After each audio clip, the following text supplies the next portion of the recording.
जय हिंद। मैं अमित आर्या पीसीएस मेगढ़ यूट्यूब चैनल में आप सभी का स्वागत करता हूं। तो आज लेकर आया हूं फिजिक्स का एक बेहतरीन टॉपिक, जिससे एग्जाम में पूछा जाता है। एक प्रश्न है, आपको लग रहा होगा कि ये टॉपिक जो है केमिस्ट्री का लग रहा है, यानी कि पदार्थ के सामान्य गुण।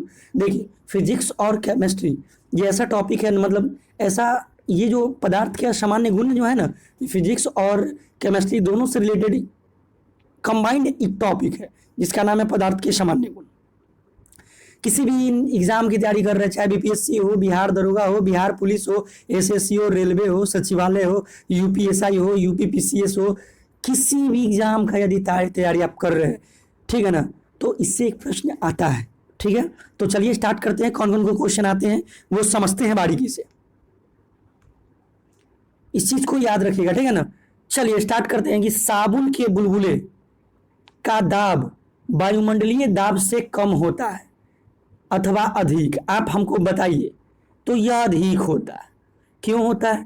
तो देखिए, साबुन के बुलबुले का जो दाब जो वायुमंडलीय दाब है वो कम होता है, और उसका जो सॉरी, कम होता है या अधिक होता है? तो अधिक, हमेशा अधिक होता है, क्योंकि साबुन का जो, ऐसे पानी का घनत्व तो जानते ही हैं कि अत्यधिक पदार्थ से तो सबसे अच्छा पानी का घनत्व होता है, मतलब ज़्यादा होता है। ठीक उसी प्रकार इसका बुलबुला जो होता है ना, ठीक है, वायु, उसका प्रेशर के कारण वो बुलबुला उठ जाता है ऊपर की ओर। ठीक है, तो ये अधिक होने लगता है, इस बात को भी ध्यान रखिएगा। नेक्स्ट है कि स्वचालित हाइड्रोलिक ब्रेक जो होता है, हाइड्रोलिक ब्रेक, ठीक है ना, वो किस सिद्धांत पर कार्य करता है? तो देखिए, ब्रेक का कंडीशन आया ना, तो वो पास्कल के सिद्धांत पर काम करेगा।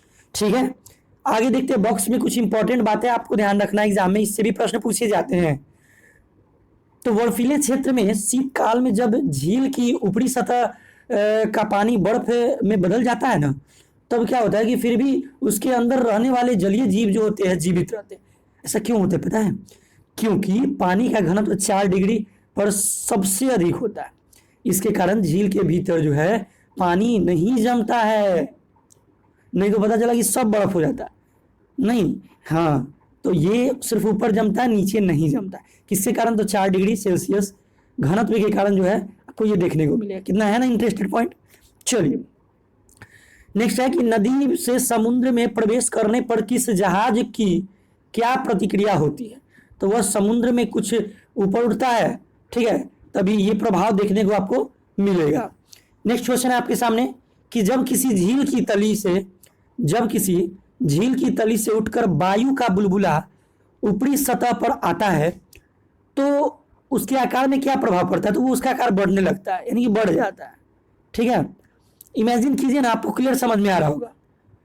किस वस्तु का या किस वस्तु की मात्रा बदलने पर उसके घनत्व यानी कि डेंसिटी पर कोई भी प्रभाव, मतलब क्या प्रभाव पड़ता है? तो देखिए, किसी वस्तु का मात्रा अगर बदल दिया जाए ना, तो वस्तु का घनत्व अपरिवर्तित रहेगा। इस बात को नोट करिएगा। ठीक है, नेक्स्ट क्वेश्चन आपके सामने है कि हवाई जहाज से यात्रा करते समय पेन से स्याही क्यों निकलने लगती है? तो देखिए, वायु दाब की कमी हो जाने के कारण, ठीक है ना, इसीलिए पेन जो है जेबी में जब एरोप्लेन पे सफर करे तो नहीं रखा जाता है, उच्च दाब के कारण। ठीक है ना। नेक्स्ट है कि नदी की अपेक्षा समुद्र में तैरना आसान क्यों होता है? तो सीधी सी बात है कि समुद्र का जल जो है घनत्व नदी के जल से अधिक होता है, इसलिए तैरने में आसानी हो जाती है। नेक्स्ट क्वेश्चन है कि थोड़ा सा एक फैक्ट है वो समझिएगा। समुद्र में प्लवन करते हुए बर्फ का पिंड पानी की सतह पर 1/9 भाग ऊपर उठा हुआ होता है, इसलिए जबकि बर्फ पिघलता है तो पानी के सतह में कोई परिवर्तन नहीं होता है।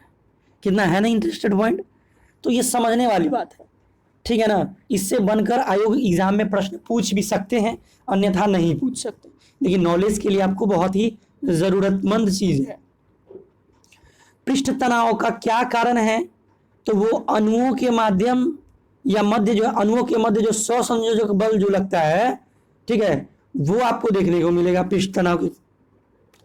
बैरोमीटर के पैमाने में अचानक गिरावट आने पर कौन सी मौसमी दशा इंगित होती है? तूफानी मौसमी हवा जो है इंगित होती है, इस बात को ध्यान रखिएगा। नेक्स्ट क्वेश्चन है कि तेल या जल के पृष्ठ पर क्यों फैल जाता है? तेल जो है जल के पृष्ठ पर क्यों फैल जाता है? क्योंकि तेल का जो पृष्ठ तनाव जो होता है जल के पृष्ठ तनाव से कम होता है, कारण यही है। तो चलिए नेक्स्ट है कि वर्षा की बूंद जो है गोलाकार क्यों नहीं होती है? तो जल के पृष्ठ तनाव के कारण ही वर्षा का जल गोल नहीं होता, वर्षा का जल इस तरीका से गिरता है, टिप टिप, समझ रहे हैं ना? हाँ, चलिए देखते हैं कुएं से पानी से भरी बाल्टी को ऊपर खींचते हैं तो क्या अनुभव होता है? यह कि बाल्टी की सतह के ऊपर आकर जो है भारी होने लगती है। तो ये सिंपल बात है, समझ रहे होंगे, ठीक है ना? क्लियर? आपको समझ में आ रहा है कि नहीं? चलिए अब थोड़ा एक और पॉइंट देख लेते हैं।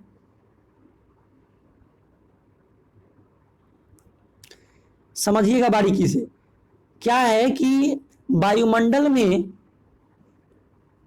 बादलों के तैरने का क्या कारण है? जो बादल है, बादलों का तैरने का क्या कारण है?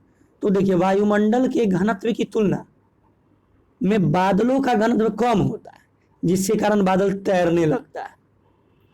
थोड़ा कुछ फैक्ट्स जान लेते हैं। लोहा का घनत्व उसके द्वारा हटाए गए जल के अपेक्षित घनत्व से अधिक होता है तथा पानी का घनत्व जो होता है कम होता है। इस कारण लोहे की कील पानी में डूब जाती है। क्लियर है? समझ में आ रहा है? लाइक कीजिए, सब्सक्राइब कीजिए, दोस्त के साथ शेयर कीजिए। लेकिन अब सब करते नहीं है, क्या आ जाता है? क्यों करें? मत कीजिए। चलिए आगे देखते हैं। पौधों की जड़ों से पर्ण पत्तियों की ओर जल जो है बढ़ने का क्या कारण है? तो वो केशिकत्व के कारण जो है आपको देखने को मिलेगा। स्टोव में मिट्टी के तेल का बत्ती ऊपर चढ़ने का क्या कारण है? तो केशिकत्व। ये क्वेश्चन आता है एग्जाम में, कई बार एग्जाम में पूछ चुका है। अब तक ज्ञात पदार्थ में से किस पदार्थ का प्रत्यास्थता इलास्टिसिटी सर्वाधिक होता है?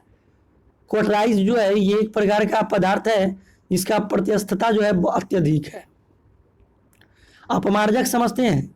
अपमार्जक मिलने पर जल के पृष्ठ तनाव पर क्या प्रभाव पड़ता है? तो जल के पृष्ठ तनाव घट जाता है, यही प्रभाव पड़ता।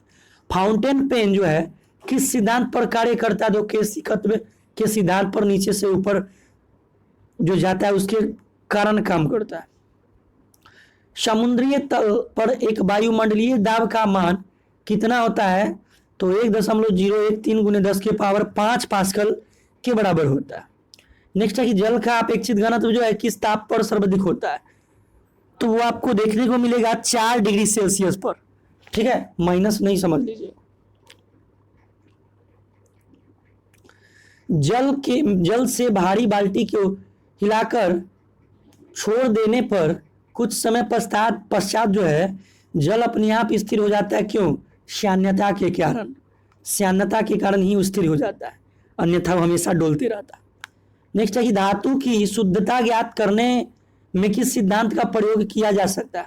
तो आर्किमिडीज का सिद्धांत जो है उनका पूरा प्रयोग किया जाता है। जल से निकालने पर शेविंग ब्रश जो है के बाल आपस में किस प्रकार चिपके होते हैं? तो वो पृष्ठ तनाव के कारण जो है आपस में चिपके होते हैं। स्टील रबर की अपेक्षा जो है रबर की अपेक्षा अधिक प्रत्यास्थ क्यों है?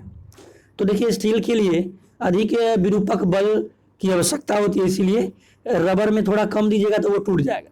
लेकिन स्टील को ऐसा नहीं है कि थोड़ा सा बल दिए तो टूट जाएगा, ऐसा है नहीं, ठीक है ना? भंगुर नहीं हो सकता, लेकिन रबर जो है भंगुर हो सकता है।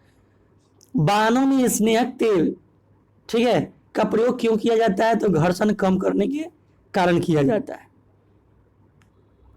एक बात है जो टॉपिक नहीं, मतलब बॉक्स के माध्यम से दिया हुआ है। आंधी के आने पर टीन का छत या छप्पर उड़ जाते हैं क्योंकि उनके ऊपर का वायुदाब नीचे के वायुदाब से कम हो जाता है, इसके कारण नीचे से ऊपर फेंक देता है। किसी वस्तु का सतह जो है लंबवत लगने वाले बल का क्या कहते हैं? उसको तो प्रणोद कहते हैं। उस चीज को समझिएगा। छोटा सा एक पॉइंट है जो समझने की कोशिश करेंगे कि जल की श्यानता वायु से अधिक होने के कारण जल की तुलना में वायु में गति कम सरल है, इस चीज को समझ लीजिएगा। तो आज का वीडियो कैसा लगा कमेंट बॉक्स में लिखकर बताइएगा। अगर अच्छा लगा तो सब्सक्राइब कीजिए, लाइक कीजिए, दोस्तों के साथ शेयर कीजिए। फिर मिलेंगे नेक्स्ट वीडियो के साथ। जय हिंद, जय भारत।